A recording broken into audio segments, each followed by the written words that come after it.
à Moulin. Mais, pour tout te dire, hein, j'ai mis le Kepler pour me protéger parce que là, je suis vraiment... Qu'est-ce qui t'arrive? Je suis vraiment choqué. Donc, je demande aux ancêtres de protéger l'environnement. Là, la jeunesse, aujourd'hui, est vraiment perdue.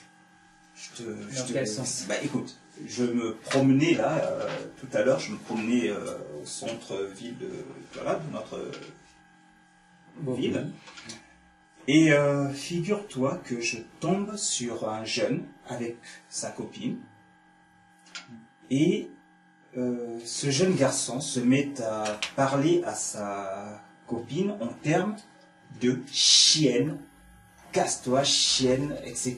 Des termes choquants. J'ai jamais entendu, en tout cas, j'ai grandi dans un pays où j'ai jamais entendu un individu s'adresser à une femme, aussi jeune soit-il, hein, c'était un couple. C'est ce qui m'a encore le plus effrayé, c'est que c'est la jeunesse, ça part maintenant de la jeunesse. Et voilà un jeune, j'imagine, qui est né donc ici, et qui se met à insulter sa femme en disant « chienne ». Ça m'a choqué. Vraiment, enfin, moi, personnellement, ça ne me choque pas. Je m'explique pourquoi. Oui, je veux bien. Le problème actuellement, c'est que nous avons pour modèle l'Occident. Nous avons pour modèle l'Eurasie et nous avons abandonné la tradition kamite. Donc, nous réfléchissons maintenant actuellement non plus en kamite, mais en occidentaux, en européens. Nous avons suivi le modèle européen et c'est ce qui fait que ce couple-là traite sa copine, sa femme de chien, c'est un animal quoi pour lui. Alors, tu veux dire que son comportement vient d'une perte de repère en somme. Hein, Tout à fait, mais le problème actuellement c'est qu'on utilise des mots, des expressions, déjà une langue qui n'est pas la nôtre, et on ignore très souvent l'origine des mots, des expressions, l'origine des choses. Quand ce jeune homme dit par exemple à sa copine, à sa femme, sale chienne, c'est qu'il la considère comme un animal. Or, enfin, je comprends ce que tu veux dire, mais j'imagine que ce jeune garçon, enfin, pour moi, il dit une chose, comme souvent les jeunes aujourd'hui parlent, ils savent pas justement de quoi ils parlent. Mais il n'y a pas que les jeunes, c'est tout le monde, c'est dans le langage eurasiatique. Quand il traite sa femme de chienne, il faut savoir qu'en Eurasie, la femme a toujours été considérée comme un animal. Attends, parce que pour moi, ce jeune-là répète ce qu'il voit à la télé, simplement c'est du mimétisme. Mais là, parle de mimétisme, mais quand on mime, on ne sait pas d'où viennent les choses. C'est pourquoi je te parlais de l'origine. Il faut savoir l'origine des expressions. Déjà, quand tu me parles le mot mimétisme me rappelle quelque chose. Non, c'était la fameuse vidéo sur le... Bon, d'accord, ok, d'accord. Oui, donc... oui, bah écoute... Donc, en Occident, en Eurasie, en Europe par exemple, la femme a toujours été considérée dans la mentalité, dans la pensée, comme une chose, un animal. Attends, et c'est de là que viennent toutes ces expressions qui soumettent la femme, sale pute, sale chienne, femme de ménage, femme au foyer, etc. Pute, la dernière fois on a vu, côté voile, l'origine, que la pute était liée à cela. Bon. Là maintenant tu me parles de ce côté chienne, et tu me dis ça a un lien avec l'histoire de l'Eurasie ou des coutumes. C'est l'animalisation de la femme. La femme chez eux n'est pas un être humain. En général, je te connais. Quand je te pose une telle question, quand tu vas dans de telles affirmations, en général, tu as des preuves, tu as des arguments. Alors, il y a des preuves, il y a des faits. Bon, là, je suis désolé, mais chaque fois, tu pousses le bouchon un peu trop loin. Alors, attends que je réfléchisse. J'attends tes arguments là. Ok. Parce qu'il faut dire que ce que nous disons, c'est pas de l'idéologie, nous nous basons sur des faits. Oui, c'est certain que nous abordons des thèmes qui sont assez sensibles quand même. Effectivement. Et il faut qu'on s'arrête aux faits. D'accord, donc c'est les faits. Alors, donc je disais qu'il faut savoir l'origine des expressions. Donc, pour en revenir à cette expression, parmi tant d'autres d'ailleurs, il y en a énormément, sale chienne, la chienne. c'est la femelle du chien. D'accord. Donc c'est un animal.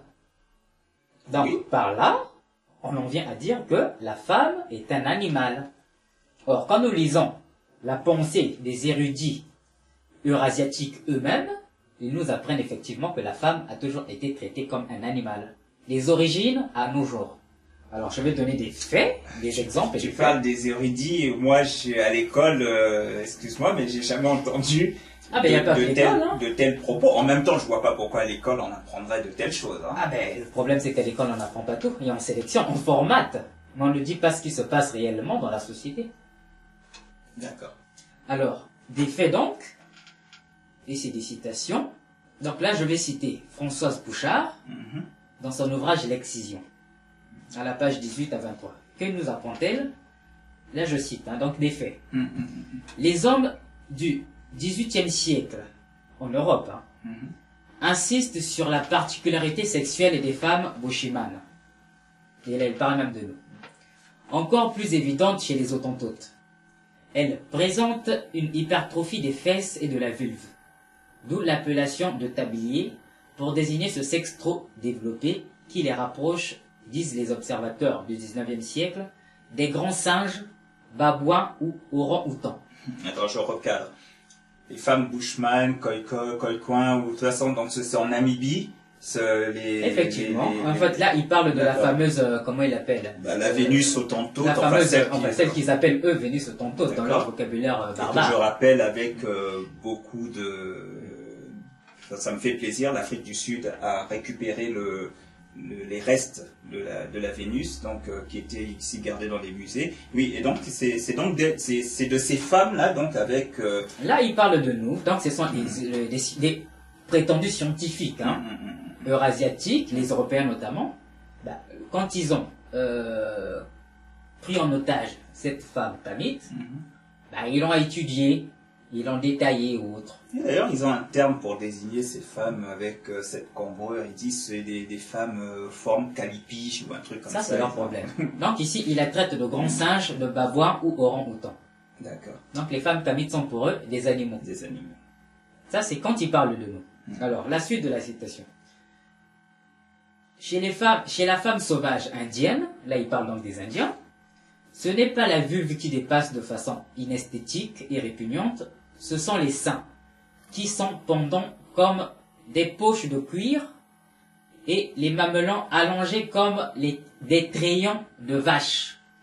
Donc là encore, c'est la femme qui est une vache. Attends, il y a déjà un manque de respect, parce que j'imagine la femme Hottentote, ou la femme bushman, peu importe, voilà. Cette femme-là, elle n'est pas nue. Hein. On a vu donc ça veut dire que pour qu'ils en arrivent à la détailler comme ça.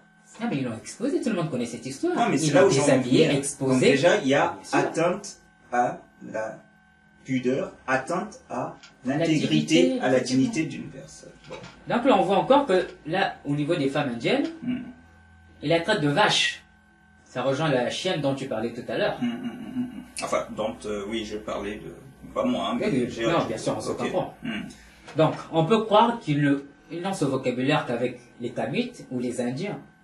Non, on va voir la suite. C'est vrai que jusque-là, ça me choque. Enfin, ça me choque, mais ça ne me surprend pas, puisque nous avons toujours été... C'est toutes les femmes chez eux, c'est des femmes pour eux, pour les Eurasiatiques, les hommes notamment, principalement. Donc, tu veux me dire que ça dépasse même le seul fait de traiter nos femmes ou les femmes des autres peuples. Là, s'ils traitent leurs propres femmes. Oh. Alors, donc c'est la suite de la citation de Madame Bouchard. Ce qui est bien, c'est que c'est des femmes elles-mêmes qui le disent, des femmes eurasiatiques qui écrivent là-dessus. Quant à Ambroise Paré, qui est un eurasiatique, un chirurgien des rois, tout à fait.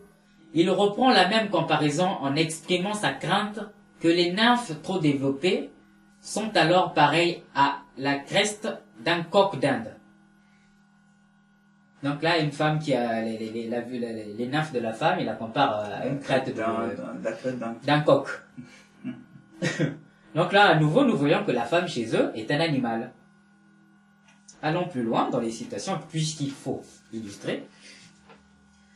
Alors là, c'est Théophile Obenga, dans son ouvrage Les Bantous, à la page 116 à 117, il nous apprend que, en plein XIIIe siècle en Touraine et en Anjou, donc ici, en Europe, la femme veuve était si bien sous la dépendance de son fils qu'elle ne pouvait, sans l'autorité de ce dernier, vendre ou aliéner la moindre parcelle de son propre bien. Donc la femme dépendait du fils. Donc c'est pour dire que la femme, elle est soumise à l'homme, même son propre enfant. En Europe, l'inégalité des sexes est sans doute la plus ancienne de toutes les inégalités sociales. Ça, c'est le professeur Obenga qui le dit. Donc on voit que la place de la femme chez eux, c'est pas ça. Alors tu vois, ce que tu me dis là, c'est que dernièrement j'ai suivi une émission où tu avais, je dis bien entre guillemets, un chef traditionnel qui venait parler du droit dans le cadre de l'héritage. Et ce dernier disait à peu près ce que tu viens de me dire, c'est-à-dire que la femme, dans le cadre d'un héritage, n'a pas en gros son mot à dire, c'est-à-dire que c'est l'héritier, donc l'enfant, qui a le premier, qui a primauté en fait sur l'héritage. Et je me suis toujours interrogé parce que tu vois, dans nos traditions sont tellement, comment dire ça, ont tellement été imprégnées. C'est de ça dont on parle. C'est là, mais c'est ça le danger, c'est-à-dire que il arrive même des fois que des chefs traditionnels qui des fois ont été à l'école. Mais bien sûr. Voilà. Souvent, ce sont les enfants des chefs traditionnels qu'on emmenait à l'école des Européens. Bah, c'est ça. Pour les aliéner. C'est ça. Donc, ce qui veut dire que c'est la tradition européenne qui est intégrée dans la tradition kamite. Donc ça veut donc dire que même nous, quand nous prétendons aller consulter des chefs traditionnels... Certains, hein, pas tous. Oui, non, mais j'entends bien. Non, mais j'allais en arriver, des chefs traditionnels, des garants de la tradition. Il faut faire très attention aussi. Parce que là-dedans, il y en a qui prétendent l'être, qui des fois peuvent avoir vraiment l'apparence d'eux, mais qui ne disent pas forcément la réalité. Bon, je ferme la parenthèse, c'était juste parce que tu m'as dit, dans la mesure où je l'ai balancé sur ma page, je me suis dit, les gens pourraient me dire que, bah oui, bah tu vois, c'est la même chose. Donc j'ai tenu quand même à rappeler ça. Alors, donc, poursuivant dans nos citations, vu qu'on parle des faits, ce sont les faits que nous donnons, c'est pas de l'invention.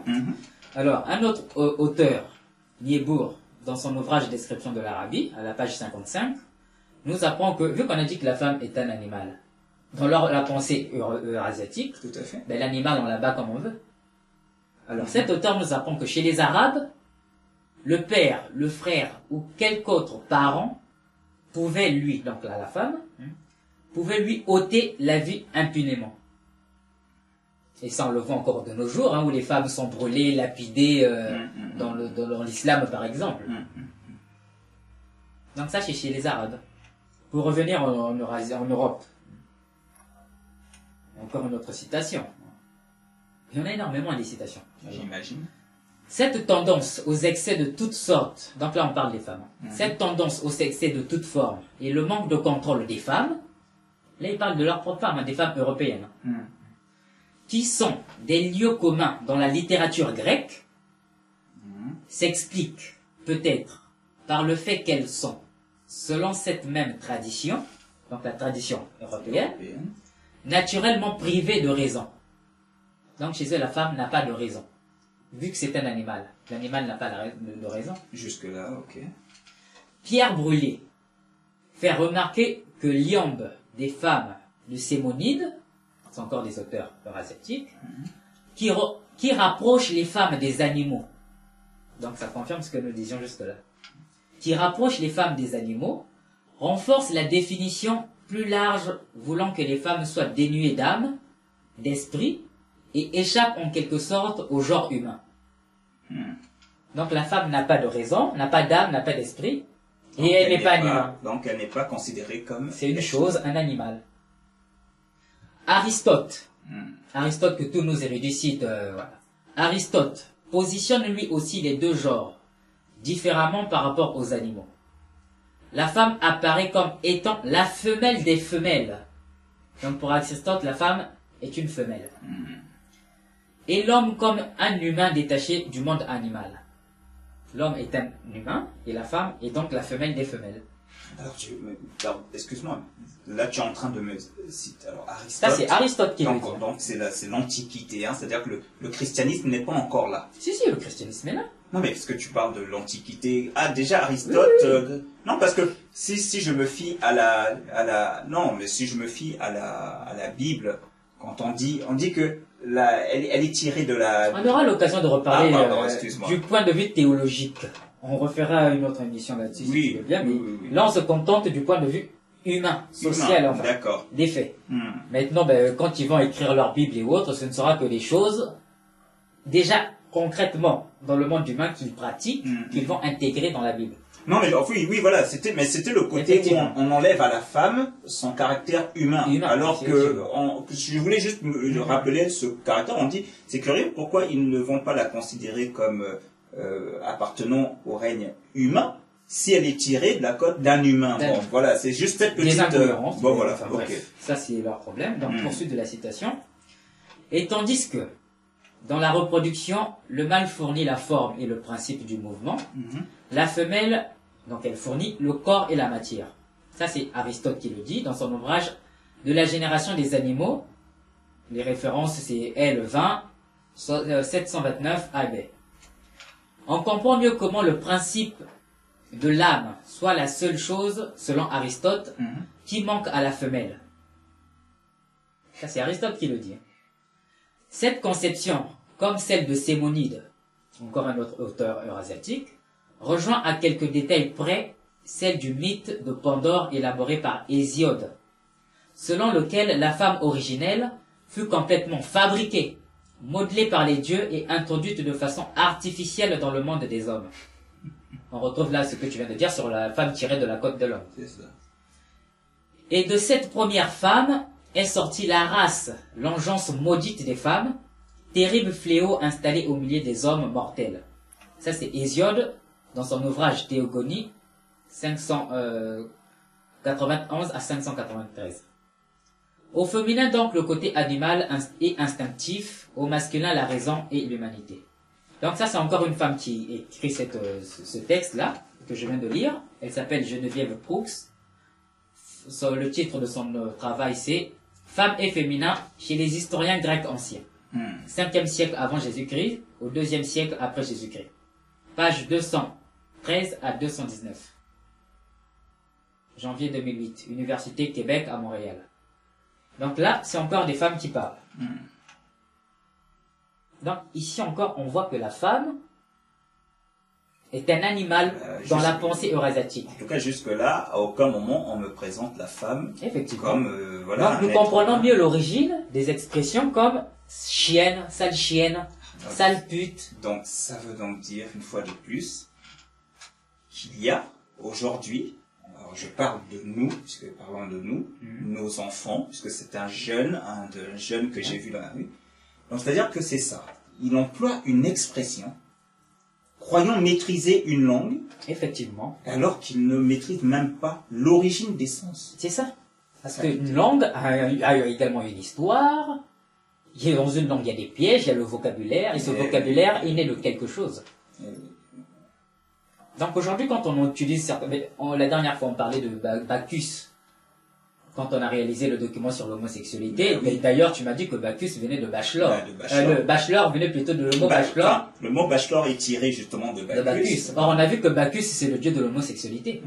Or, on a également vu que chez les Bachelor, c'est cet homme célibataire et qui... voilà. Effectivement. Mais, de Bachelor, on a également quoi?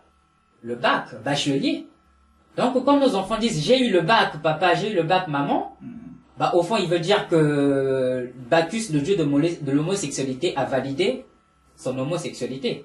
Si on va dans les profondeurs de la chose, au fond, c'est ça. Vu qu'on a vu dans les Phébis, l'initiation est sanctionnée par en fait, la sodomie des enfants. Voilà, donc maintenant, à défaut qu'il y ait cet acte-là, on délivre le diplôme. Mais puisque c'est effectivement, chez eux, l'érudition, justement, il a dit faire accoucher... Socrate dit faire accoucher les esprits. D'accord. Comme nous savons que Socrate lui-même avait été homosexuel. D'accord. Et d'ailleurs, on peut donner le nom de son homme ou de sa femme, c'est Alcibiade. Tout le monde pourra faire des recherches. D'accord. Donc quand on dit accoucher les esprits, c'est ça. Donc aujourd'hui, quand on dit « Ah, ben je suis bachelier », ben, on ignore que le mot bachelier vient également de Bacchus. Hein. De Bacchus, tout à fait. Non, enfin bref, poursuivons quand même dans nos citations. Alors ça, c'est un autre auteur, toujours des femmes qui écrivent là-dessus. Géraldine Puccini Delbey, à la page, dans son ouvrage « La vie sexuelle à Rome ». On a vu chez les Grecs, donc là c'est « La vie sexuelle à Rome », à la page 305 à 309, aux éditions Talandier.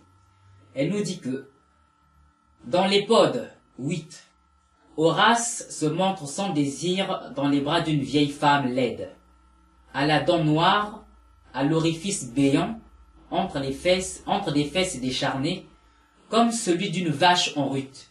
Donc il y a encore le rapport à l'animal. Au sein flasque comme les mamelles d'une jument. Donc la femme est encore une jument.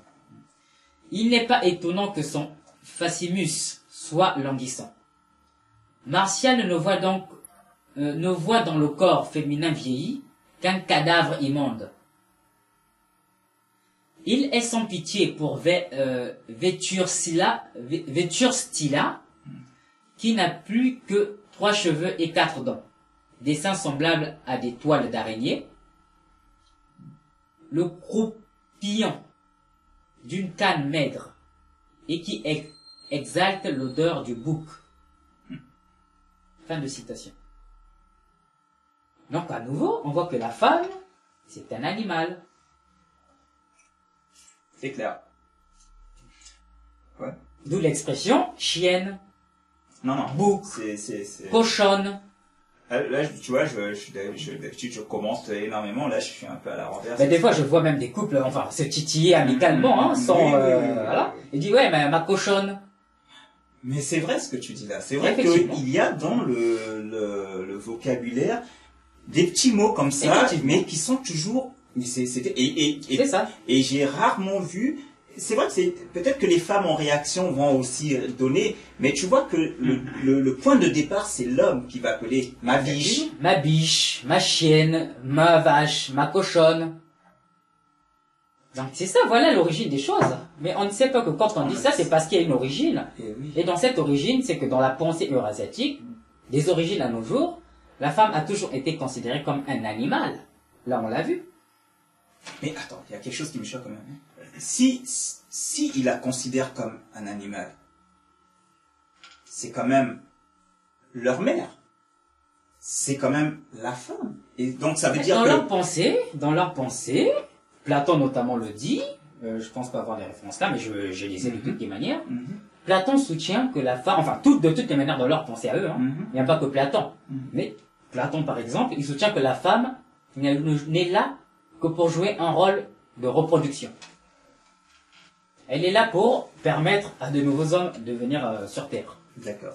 De toutes les manières, dans la Bible, on retrouve ça également, hein, où la femme ne joue que ce rôle de reproductrice. Oui, mais ce que là où je veux ça, dans la Bible, ok, il y a une soumission, le rôle reproductif, mais on parle de femme.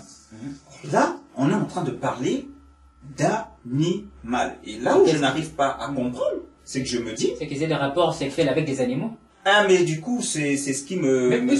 C'est là où t'es dangereux, toi. Mais il faut également savoir que chez eux, enfin, il y a quelque chose qui ne va pas dans la tête, mais bon, on va pas aller dans les grands débats. Ils pratiquent également ce qu'on appelle la zoophilie. Oh. C'est quoi la zoophilie? Je ne sais pas si dans le dictionnaire ce mot existe. Mais la zoophilie... Oh, tu vois, moi quand je suis venu te poser cette question-là, j'étais loin... Ben voilà, il y a le mot dans le dictionnaire. Je connais, j'ai entendu parler, mais j'étais loin de faire la liaison entre la zoophilie et le fait que... Mais la femme est un animal. Ah oui, mais vu qu'ils pratiquent la zoophilie chez eux, ben ils peuvent avoir des rapports avec la femme. Okay. Mais tout est lié. Tout est lié. C'est quoi la zoophilie? Le dictionnaire dit ceci. La zoophilie est la pratique pathologique de rapports sexuels avec des animaux. Ça veut dire quoi? Ça veut dire que l'homme, ou même la femme, peut avoir des rapports sexuels avec un animal, un cheval, un chien, une vache comme ils ont dit là, jument et autres. Attends, tu veux me dire même une femme peut consentir à avoir des rapports avec un animal? Quand on va, de toutes les manières, il y a des preuves qui l'attestent, hein, il y a des iconographies depuis les temps anciens chez eux, qui montrent des rapports entre l'homme Et des animaux, des chevaux, des biches, des chiens, des chats, des serpents. De toutes les manières, si on va sur Internet, vous n'avez qu'à taper sur Google zoophilie, vous aurez des images, même actuellement de nos jours. Ça se fait encore. Celui qui est curieux n'a qu'à aller sur Google, taper zoophilie, et on va trouver des images, des rapports sexuels entre un homme et un animal. Alors, les adultes, hein, bien sûr. Oui, bien sûr, les adultes, hein, parce Gardez-vous que les enfants, de... et bien sûr. D'ailleurs, ce document que nous passons, certes, nous interpellons un fait concernant des enfants, mais parents, nous nous adressons à vous, c'est pas la peine non plus. Servez-vous de ce que nous allons dire pour à la rigueur éduquer vos enfants, c'est ça. Mais ne pas monter pas. Voilà, ce document que nous faisons vous est adressé à vous en tant qu'adulte. Donc c'est ça. Ils avaient des rapports avec des animaux. Jusqu'actuellement, ça se fait encore. Hein. Des rapports sexuels avec des animaux. Donc imaginez un homme pénétrer un cheval. Ou un cheval pénétrer une femme. Donc c'est ça. La femme chez eux est un animal, donc vu qu'ils pratiquent la zoophilie, bah, ils ont des rapports sexuels avec les femmes. Hein. Vu que c'est des animaux, enfin ils s'en foutent.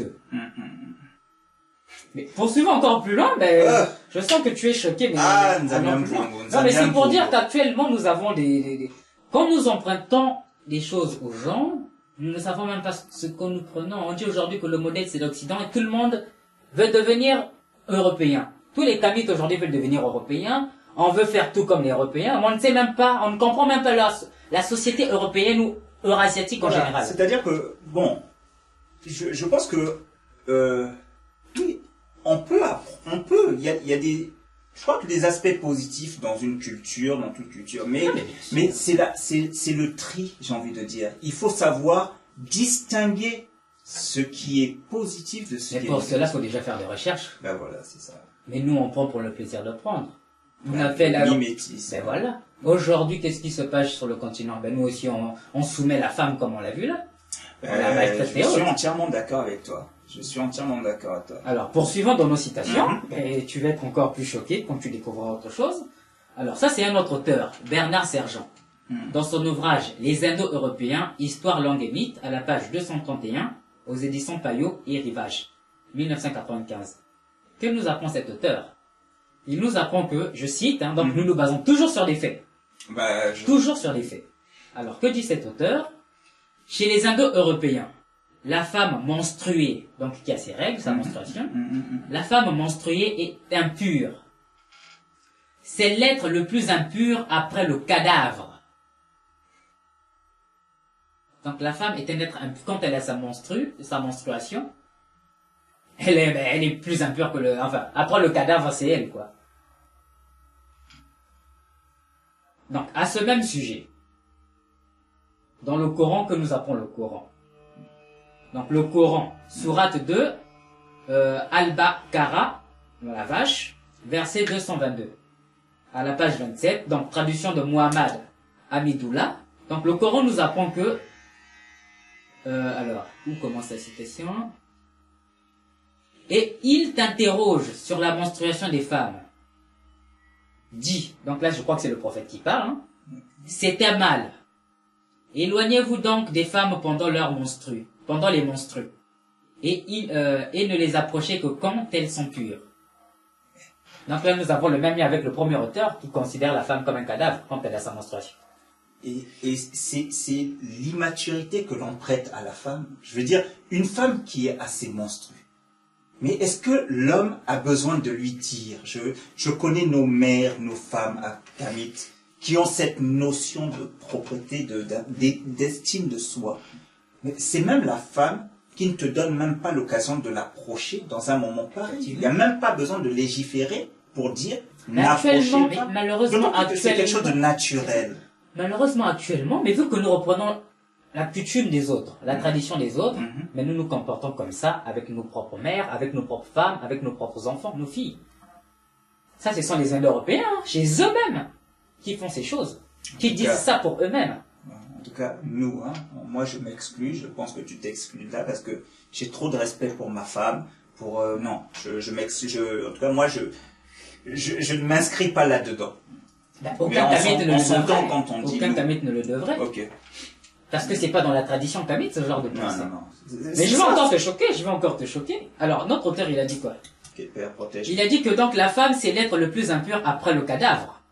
On a dit que les Eurasiatiques ont toujours eu des rapports sexuels avec des animaux, donc la zoophilie. Mais je vais également t'apprendre qu'à côté de la zoophilie, il existe ce qu'on appelle la nécrophilie. Je sais pas si... Non, je comprends le sens, non, mais c'est simplement que là, tu me choques. Je sais pas si... Ah oui, le dictionnaire, le mot, ça c'est génial. C'est quoi la nécrophilie? Ouais. La nécrophilie, vu qu'on dit que la femme, quand elle a ses menstrues, c'est un cadavre. La nécrophilie, c'est la recherche du plaisir sexuel dans l'accouplement avec des cadavres. Ça veut dire qu'un homme ou une femme va avoir des rapports sexuels avec un cadavre, un mort, une personne décédée, un mort.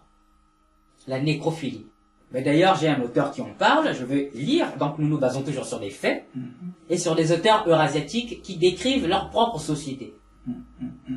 Alors, que nous dit cet auteur? Donc, c'est Léon Toineau, dans son ouvrage Attentat aux mœurs et perversion du sens génital, page 486, édition Elibran classique.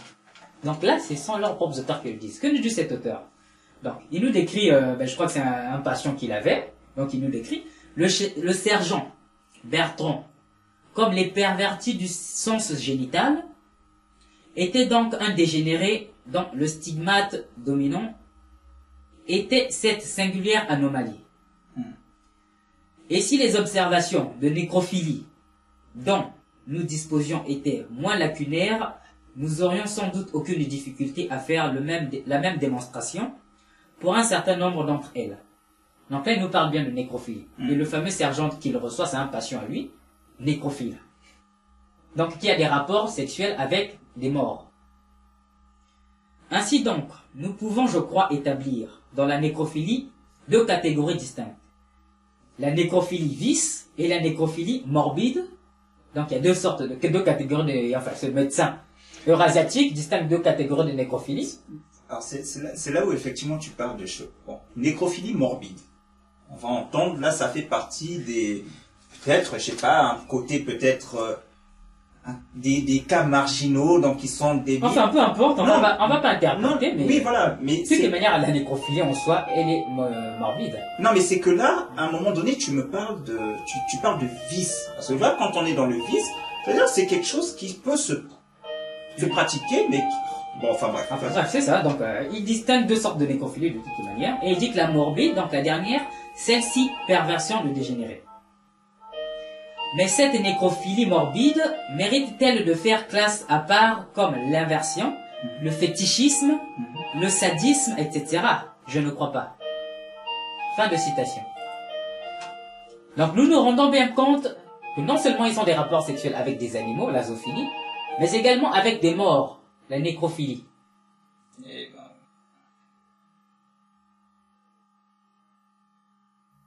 D'où on comprend mieux la pensée de l'auteur quand il dit que la femme qui a ses menstrues est plus impure que le cadavre. Je comprends. Plutôt l'être le plus impur après le cadavre. Donc voilà la condition de la femme chez eux. Mais on ne peut pas parler, bien évidemment, de la femme, de la mère, sans parler de son enfant. Alors, moi j'ai une citation sur l'enfant, donc ça c'est un auteur qui l'a dit. Attends, laisse-moi un peu. Ah ben voilà. Non mais c'est pour dire que nous prenons des choses chez les autres sans savoir d'où ça vient et ce que c'est en fait. Qu'est-ce que tu vas m'apporter sur l'enfant là encore? Parce que nous-mêmes aujourd'hui, quand on voit une femme qui a ses menstrues, on la traite de machin ou autre, alors qu'on ne sait pas d'où ça vient. Non mais l'enfant c'est une citation également. Donc toujours des faits. Ça c'est un auteur qui nous dit ceci, ça c'est par contre un auteur kamite qui le dit. Donc c'est monsieur Yoporeka Somé, dans son ouvrage L'Afrique dans la philosophie, introduction à la philosophie africaine pharaonique, à la page 84 à 85 aux éditions Kepra. Donc il nous apprend ceci. Par une analyse sociologique de la Grèce antique, Cheikh Anta Diop a montré que jusqu'au temps de Solon, donc un grec, les pères de famille grecques exposaient tout naturellement, leur excédent de bébés bien constitués, dans les ordures ménagères, devant les maisons, où ces petits nouveau-nés attendaient la mort pour ensuite être dévorés par les charognards. Attends. Aujourd'hui, nous avons plusieurs cas à la télé. À la télé, bien sûr. Où on nous voit des femmes qui... Alors moi, pour des moi... femmes qui jettent des bébés, qui congèlent même des bébés. Et tu vois, des fois tu te dis, bon, c'est la nouvelle société d'aujourd'hui. C'est pas la nouvelle société, ça a toujours existé chez eux. C'est leur mode de production qui est comme ça. C'est leur façon de penser. Mais nous imitons tout cela, les avortements et autres, bon, on voit... Voilà les conséquences de tout imiter des autres la vie est sans sacrée, savoir les origines. La vie est sacrée. Donc là, les excédents de bébé, ben, c'est comme si tes ordures ménagères, tu finis de prendre ton lait, tu mets la brique dans la poubelle et tu balances. Tu sais, je sais pas, moi je veux bien croire, même chez nous, il peut arriver qu'une femme pète les plans, d'accord. Mais c'est ce terme que tu viens d'employer, excédent de bébé. Ben, c'est eux-mêmes qui le disent. Mais en plus, on dit que des choses qui se passent aujourd'hui, regarde, par exemple, on parle de l'Eurasie, hein, donc l'Asie, quand on dit les Chinois, c'est bien chez eux où on a, comme ça, on a décidé, vous n'avez droit que à deux bébés, à deux enfants. Le couple qui a 3 enfants, ben, on tue l'enfant. Non seulement on tue l'enfant, mais on stérilise, non pas l'homme, mais la femme surtout. Évidemment. Encore elle, c'est l'animal. Oh là là. Donc, en fait, tout se recoupe. Tout se recoupe, mais bien sûr. Vas-y. Donc, suite de la citation. À l'origine, cela ne regardait pas le droit public de la cité. Donc, le droit s'en foutait, quoi. L'État s'en foutait. C'était une affaire strictement privée, ainsi que le droit de vie ou de mort sur sa femme et ses esclaves. Là, on est en Grèce, hein. Toujours en Grèce. C'est la suite de la citation. C'est au souci de réduire le volume de la descendance. On comprend mieux l'excédent. On parlait de la Chine. Oui, mais voilà. C'est ça, ouais. Donc, le souci de réduire le volume de la descendance en milieu nomade, qu'il faut également rattacher l'homosexualité ariano-sémite. C'est pas nous, hein. Le mythe, effectivement, le mythe de Ganymède n'a pas son répondant dans la mythologie agraire égyptienne. Au IVe siècle avant Jésus-Christ, Aristote, dans la Politique, deuxième partie, paragraphe 10 à 9, invoquait encore, toujours ce même Aristote, hein, on le voit bien, celui qui a théorisé sur la pensée eurasiatique, hein, entre autres, invoquait encore cette raison pour expliquer cette pratique chez les insulaires crétois, donc l'homosexualité. Pour la restriction de consommation qu'il juge utile, le législateur a nombre de vues ingénieuses pour l'isolement des femmes afin qu'elles n'aient pas trop d'enfants. Il a permis les relations homosexuelles. Ça, c'est Aristote qui le dit. Ce qui est terrible dans ce que tu viens de me citer là, c'est que ça permet vraiment que l'on comprenne l'unité culturelle. Tu vois, tu parles un truc de la Grèce, on retrouve cela en Eurasie, en Chine, et ce, jusqu'à... Effectivement. L'unité culturelle. Mais en France également, on a des cas de bébés congelés, tout le temps. Donc quand nous parlons vraiment d'Eurasie, c'est un mot qui vraiment bien sûr est concret. Hein, l'unité culturelle eurasiatique. Mais c'est ça, c'est au nom de cette unité culturelle que nous parlons d'Eurasie. Et Aristote dit que ce législateur, il était ingénieux de ses propres mots. Donc c'est ingénieux de... Enfin bref. Nous savons également que chez les Arabes, il y avait les harems. Vu que Aristote dit qu'il fallait... c'est quoi le mot? L'isolement des femmes. Aristote parle de l'isolement des femmes. Mais chez les Arabes, nous avons le harem. Pour isoler les femmes également. Donc on voit l'unité culturelle. Alors on a dit que la femme, c'était un animal. Mais il faut savoir que l'enfant également est un animal chez eux. Raison pour laquelle... là, tu racontes des... Nous nous basons sur des faits. Des faits. Vas-y, je t'écoute. Alors, mais faut te poser la question, pourquoi ils mettent facilement l'enfant dans la poubelle? Comme si c'était une ordure ménagère. Alors, encore une citation. Ça, cette fois-ci, c'est un auteur, Jean-Pierre Nérodo. C'est le messager des ancêtres chez nous. Écoute, tu parles de chez nous, mais nous n'avons pas la même culture, la même tradition que les Eurasiatiques, hein. Mais c'est pourquoi nous, les Kamites, qui allons prendre les choses chez les gens, on ne sait pas trop d'où ça vient, mais par simple mimétisme, par complexe d'infériorité, on va se servir chez les autres, alors que la véritable valeur, je dirais humaine, est chez nous. Ben, nous ne sommes plus nous-mêmes. Hein, c'est ça. Ouais. Alors, donc ça c'est un auteur également eurasiatique et qui le dit. Donc l'ouvrage c'est Être enfant à Rome. À la page 89, l'auteur c'est Jean-Pierre Nérodo. Aux éditions Société d'édition Les Belles Lettres, en 1984. Que dit-il? Il dit ceci. Platon range l'enfant du côté des animaux et des esclaves. Donc Platon, celui que tout le monde célèbre aujourd'hui, notamment nous les Kamites, on est convaincus de Platon comme si c'était un dieu et même d'Aristote. Mais voilà, ça c'est cet auteur qui le dit. Hein. Répète un peu. Platon range l'enfant du côté des animaux et des esclaves. Mais il a été Platon, enfant. Il a été enfant. Ben écoute, à savoir, enfin moi je sais pas, hein, tu veux que je te réponde quoi moi? Mais qu'est-ce que tu veux répondre? Allons-y. Donc Platon range l'enfant, pour Platon l'enfant est un animal. Comme la femme, on comprend mieux pourquoi l'enfant chez eux, bon, on le jette facilement à la poubelle.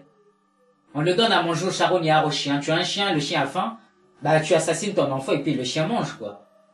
C'est ça. Nous nous basons sur des faits, c'est pas nous qui le disons, c'est des faits. Et tu sais, quand je vois ça, j'imagine ce que nos ancêtres, durant la période de la déportation,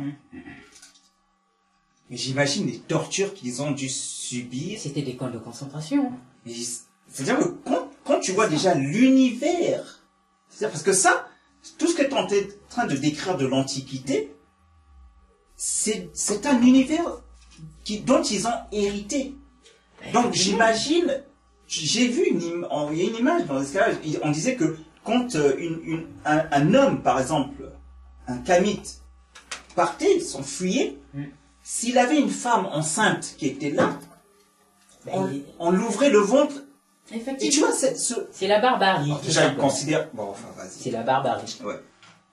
Ils le font chez eux, c'est pas chez nous qu'ils ne vont pas le faire, hein, quand ils viendront pendant l'occupation humaine. C'est ça, et c'est pour ça que j'essaie d'imaginer ce que nos ancêtres ont dû subir dans cet univers. Effectivement. Bah, on n'a qu'à lire, pour un exemple tout simple, l'ouvrage de Serge Pillet, Noir dans les camps nazis, où il lui décrit comment les Allemands, avant la seconde guerre, grande guerre eurasiatique, ce que les Allemands vont faire subir au peuple héréro, par exemple. Il y a aussi Amélia Plumel qui fait un sacré travail pour décrire les barbaries. Notamment dans son ouvrage La férocité blanche. Et ben voilà, tout, nous on se base sur des faits. C'est pas de l'idéologie. Alors maintenant, je pense qu'on a fait le tour chez les autres. On a vu que l'origine de ton mot chienne, là, le jeune homme qui traite sa copine de chienne, mais il sait pas d'où ça vient. Il sait pas d'où ça vient. Donc il traite en fait sa femme d'animal.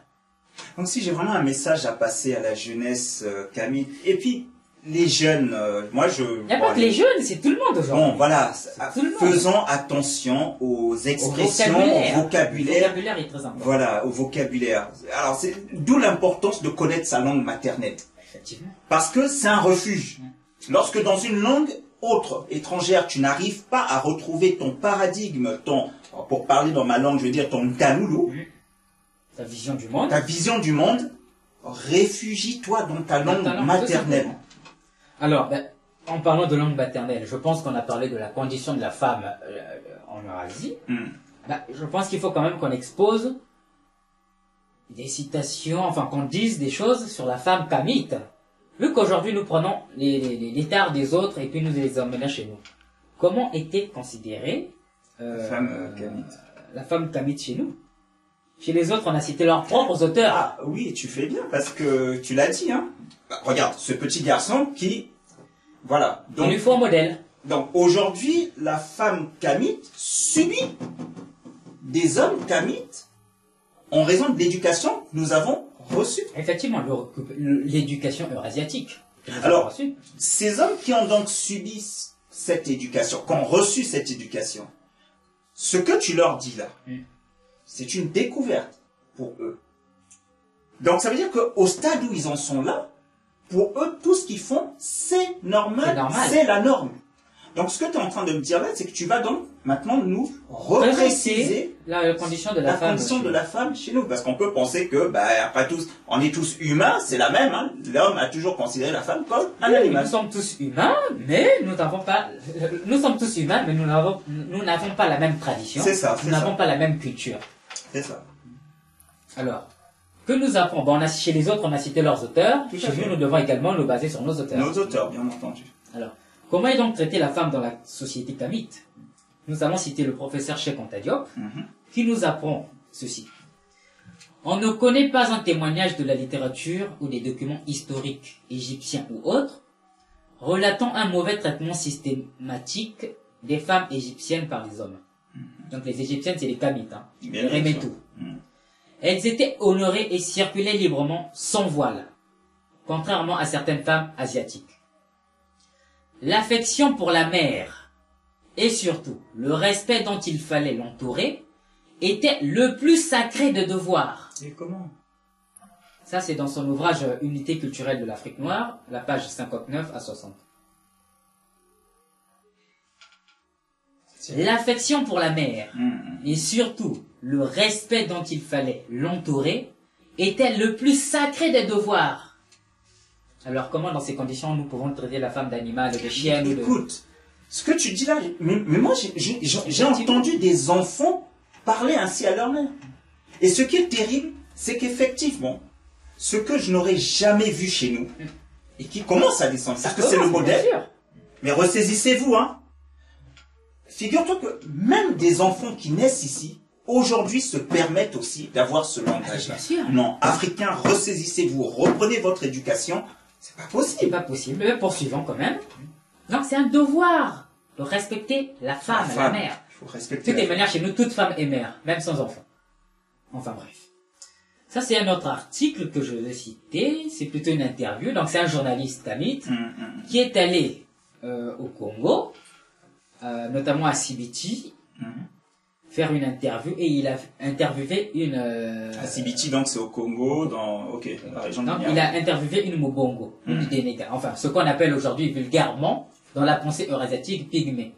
Mais chez nous le mot pygmée n'existe pas, il n'y a pas de pygmée à Kemeta. Eux-mêmes ils se nomment, donc on devrait employer le nom. Donc c'est des Mubongo, des Babongo plutôt, ou des Dénégas.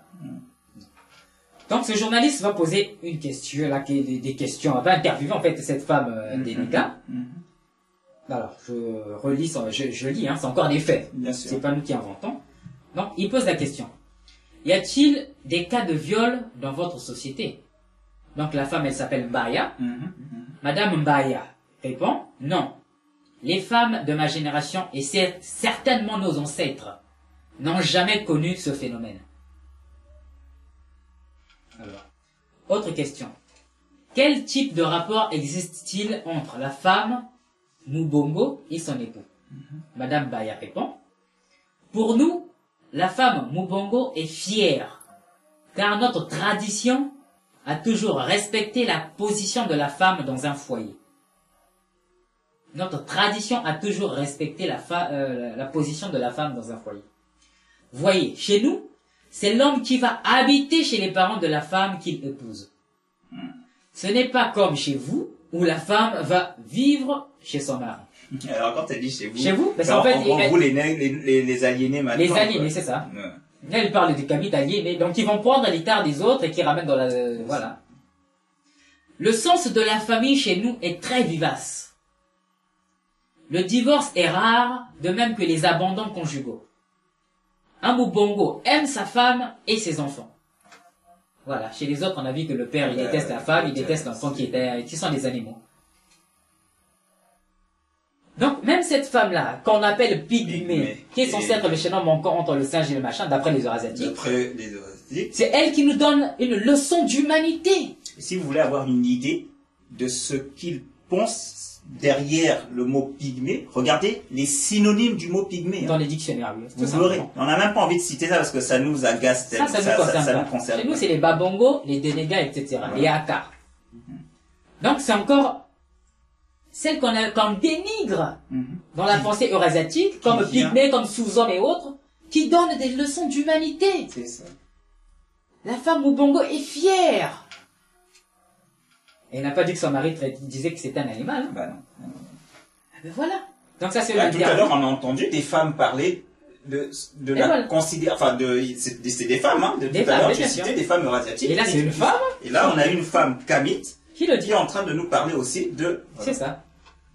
Donc ça c'est une interview qui est mise en œuvre par Pauline Dongala pour une anthologie intitulée Woman and Resistance in Africa, apparaître aux États-Unis sous la direction du professeur Jennifer Bowdy. Voilà, l'interview a été réalisée sur le terrain par Pierre Pia Bwanga en janvier 2006 à Misama, village du district de Sibiti. Donc nous avons tiré ce texte du site Mwinda Press, journal en ligne. Donc voilà une femme kamite qui vient de dire ce qu'elle est. Elle est fière. Et la femme eurasiatique n'est pas fière. Hein. Il faut voir les femmes kamites au pays. C'est ça. Mais tu vois la différence. Quand tu vois, ça se perd. Hein. Moi, écoute, tu vois une femme kamite marcher au pays. Elle a une grâce, une fierté. L'élégance, la beauté, le charme, elle n'est pas voilée. Regarde la même femme kamite ici. Elle marche différemment maintenant. C'est peut-être le froid. Hein. Elle marche différemment. Elle n'a plus cette grâce, cette élégance. Mais en même temps, je comprends. Hein, parce que quand elle est au pays, elle est dans son pagne. Elle est belle. Mais le problème, c'est qu'on commence à la dénigrer. Ah, c'est qu'ici, maintenant, elle met son pantalon. Et là, enfin, bref. On commence à la dénigrer, c'est ça le problème. C'est ça. Alors, le professeur Théophile Obenga, que nous apprend-il? Il nous apprend que la femme était juridiquement mise sur le même pied que l'homme. Elle pouvait disposer des propriétés et des revenus sans discrimination. On a vu chez les autres que c'est le fils qui gérait la richesse de la mère. C'est ça. Déjà sous l'Ancien Empire, il y avait eu des employés administratifs féminins. La femme pouvait devenir même prêtresse dans les temples. Donc ça c'est Théophile Obenga dans son ouvrage « La philosophie africaine de la période pharaonique » aux éditions L'Harmattan, pages 503 à 504. Donc citons à nouveau le professeur Cheikh Anta Diop qui nous dit ceci. À ces époques reculées, les reines étaient fréquentes en Afrique noire. Les reines étaient fréquentes chez nous. Chez eux, il n'y a jamais eu de truc. On a lu des auteurs qui n'ont rien dit de... Et lorsque le monde indo-européen acquit assez de forces militaires pour se lancer à la conquête des vieux pays qu'il avait civilisés, donc les temps de Keméta, il se heurta à la résistance farouche et irréductible d'une reine dont la volonté de lutte symbolisait l'orgueil national d'un peuple qui jusque-là avait fait marcher les autres sous ses lois. Il s'agit de la reine Candace du Soudan méroïtique qui impressionna toute l'Antiquité par la résistance qu'elle opposa à la tête de ses troupes aux armées romaines de César Auguste. La perte d'un œil au combat ne fut que redoubler son courage. Chez nous, les femmes, c'était des avadadas, des générales, des chefs des armées. Elles allaient à la guerre. On a vu que chez les autres, elles étaient cantonnées à la maison. Quel était son nom, tu l'as dit? Alors, Cheikh Anta Diop parle de la reine Candace, mais son véritable nom, c'est Kandake. Voilà, c'est ça. Moi, je la connais plus sous ce... Kandake, effectivement. Donc, la reine du Soudan méroïtique. Donc, nous avions déjà des reines depuis très longtemps. Et d'ailleurs même... Des chefs d'État, donc. Et d'ailleurs même, il me semble, toujours, tu sais, un peu comme on dit le roi Makoko, on pense que c'est son nom, parce que, non, en fait, les Kandake, c'est pas qu'elle s'appelle Candace, hein, ou... Non, c'est des titres. Kandake, voilà, c'est ça. C'est ça. D'accord. Donc, on avait des reines, des chefs d'État femmes. Bon, aujourd'hui, ils ont du mal, à avoir des chefs d'État femmes, hein. Écoute. Aux États-Unis, Hillary Clinton, elle a eu du mal, hein. Écoute, en France, Ségolène Royal a eu du mal. Quand on te dit que on les considère comme des animaux, voilà, on a eu dans quelques pays, il y a eu l'Angleterre. Non, mais pour l'Angleterre, c'est quoi? C'est des titres honorifiques, entre guillemets. Parce que le véritable chef, c'est qui? C'est le Premier ministre. C'est ça. Ça, c'est pour faire beau. Donc voilà. Donc finissons avec tes citations. Bon, on va pas trop s'étaler. Oui, tout à fait. Toujours chez Anta Diop qui nous dit, on a déjà vu que dans le régime agricole, donc matriarcat, le pivot de la société est la femme. Donc chez nous, le pivot de la société est la femme. C'est elle qui transmet tous les droits politiques et autres. C'est elle qui transmet tous les droits politiques et autres. Donc la femme qui est le pivot de la société. Ça, c'est dans son ouvrage Unité culturelle de l'Afrique noire, page 58 à 59. C'est elle qui transmet tous les droits politiques et autres. C'est elle le pivot de la société. Alors maintenant, nous abandonnons tout ça pour prendre le modèle sur les autres. Bon. Le problème, c'est quoi? Aujourd'hui, on parle de Renaissance. Or, parler de Renaissance suppose quoi? Revenir à la tradition kamite. Revenir à la tradition kamite suppose se réapproprier le matriarcat. Enfin, ce qu'on appelle matriarcat. Donc, le pivot de la société qui est la femme chez nous, qui joue le premier rôle. Tout à fait. Alors, comment pouvons-nous parler de Renaissance si on excise nos filles? Comment pouvons-nous parler de Renaissance si on les voile? Comment pouvons-nous parler de Renaissance si on les soumet? Voilà. Comment pouvons-nous parler de Renaissance si nous avons des religions qui soumettent la femme? Dont les fondements sont justement basés sur la soumission de la femme. L'islam, le christianisme, le judaïsme, il faut les citer quand même. Absolument. Comment nous pouvons-nous parler de la Renaissance si nous sommes dans le patriarcat, c'est-à-dire la férocité mâle de l'homme, quoi, comme on le rencontre actuellement? Eh oui, non, mais il n'y a même pas besoin d'aller. On le voit, les hommes aujourd'hui ont un statut, ils profitent Ils animalisent la femme, comme on l'a vu. Ils réagissent comme des Eurasiatiques aujourd'hui, les hommes kamites. Mais alors, quand tu tires, après tout ça, Amouna, j'imagine que il y a un message que tu as envie de lancer aux femmes. C'est simple. Déjà aux hommes, arrêtez de vous comporter comme des animaux. Mais je crois que ça va enfin, réfléchissons, c'est tout ce que je peux dire. Exerçons notre raison. Voilà. Mais aux femmes, personnellement, je ne dis pas que ça se passe pas, mais personnellement, j'ai remarqué une chose. Nous parlons de renaissance aujourd'hui. Et la renaissance, comme on l'a vu, suppose la réhabilitation de la femme kamite. Après ce qu'elle subit dans cet univers-là. Effectivement. Donc c'est le matriarcat qu'il faut mettre devant. La femme doit redevenir le pivot de la société kamite. Le pivot, le pilier, tout ce qu'on veut. Le centre de notre monde. Comme dit ça, oui, effectivement, j'allais en venir, comme dit Nsaku, le ngo, le centre, ko-ngo. Mama Wandombi, c'est elle, toujours la femme qui est le centre. Donc elle doit redevenir cela. C'est elle qui doit retransmettre les droits politiques et autres, comme l'a dit le professeur Cheikh Anta Diop. Mais le problème, c'est que moi, je remarque, enfin personnellement, je ne sens pas aujourd'hui la femme kamite impliquée dans le processus de la Renaissance. En tout cas, de façon visible. De façon on visible. On ne nie pas que la femme, elle est active. Elle est très active, mais de façon visible, non. Tu sais, c'est vrai que on remarque souvent dans les couples, hein, même par rapport à nos mouvements, enfin notre engagement pour la Renaissance. Souvent, on a envie de voir nos femmes s'impliquer. Et souvent même, elles rigolent hein, de nos mouvements parce que, bon, elles prétendent elles sont plus dans le concret. Mais qu'elles ne se leurrent pas, parce que le concret dans lequel elles sont, c'est ce qui touche à la survie. C'est-à-dire qu'elles assument vraiment, effectivement, ce pilier qui est le foyer. Elles ont le leadership dans le foyer, elles l'assument. Ça, on ne le leur nie pas. Et même le concret dont tu parles, c'est quoi? C'est la femme soumise, hein, la femme au foyer. Mais chez nous, la femme n'est pas femme au foyer. C'est ça. On a vu qu'elle est politique. Mais c'est ça. Aujourd'hui, tu as beaucoup de femmes qui vont même revendiquer. Oui, ben le femme. Attention. À Kemeta, la femme est certes au foyer. Elle gère, mais elle gère la société. Elle gère le foyer. Et elle gère la société. Elle gère non seulement le foyer, donc sa maison, mais également l'espace public. On a vu qu'elle est reine. Elle est reine. Et c'est ce qu'elle a perdu. Non, tu dis, elle a perdu l'espace public. Elle a perdu l'espace public. Mais elle doit le reconquérir. C'est-à-dire qu'aujourd'hui, on ne nie pas. Elle a le leadership dans l'espace. Non, mais même dans l'espace oui, bon, on a vu avec la soumission que les hommes ont sur lesquels ils se sont appuyés. Elle ne gère plus le foyer. Mais elle est là pour faire le ménage. Elle gère le foyer, mais sous une forme plus ou moins mode de production esclavagiste. Ça, c'est pas une gestion. Ouais. Donc, effectivement. Elle doit reconquérir, comme tu dis, le dis si bien, elle doit reconquérir la gestion du foyer, non seulement cela, et dépourvu de toute soumission, mais également l'espace public. Au même titre que l'homme. L'espace politique. Au même titre que l'homme. Elle doit le reconquérir. Donc, elle doit s'impliquer activement Et visiblement, Alors, dans la voilà, Renaissance. surtout cela, visiblement. Femme kamites, nous avons besoin de votre visibilité.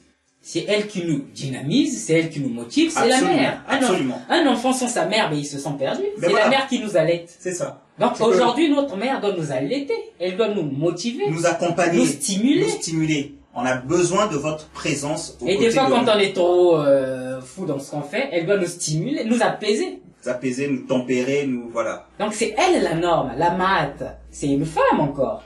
La C'est elle qui justice. vient apporter l'équilibre dans nos actions. Effectivement.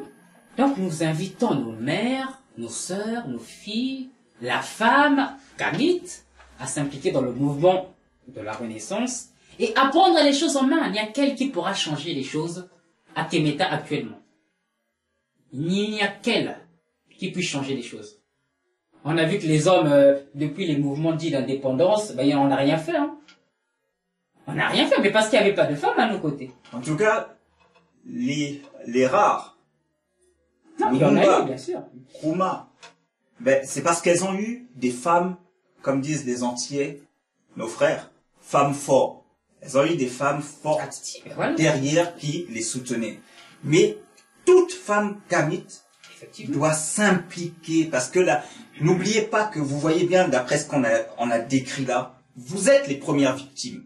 Au pire, nous les hommes, le contexte actuel, au pire, il nous est favorable. Mais regardez-nous, on en est là, on pourrait profiter. Effectivement. Et ça pourrait même paraître curieux que ce soit des hommes qui appellent Voilà. à l'aide aux femmes. Hein.